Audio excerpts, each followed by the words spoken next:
នេះជាដំណើរមកទស្សនានៅផ្ទះរបស់ព្រះមាតាព្រះបិតារបស់អង្គលីមា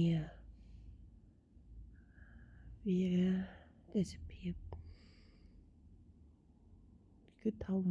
នៅសល់តែគ្រឹះទេស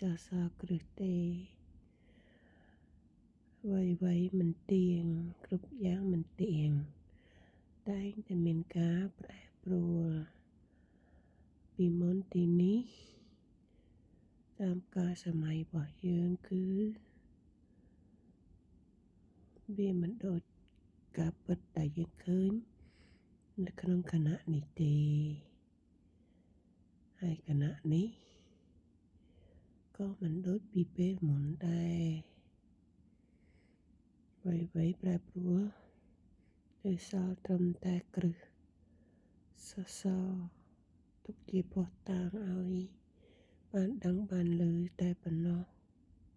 សព្វេធម្មអនត្តា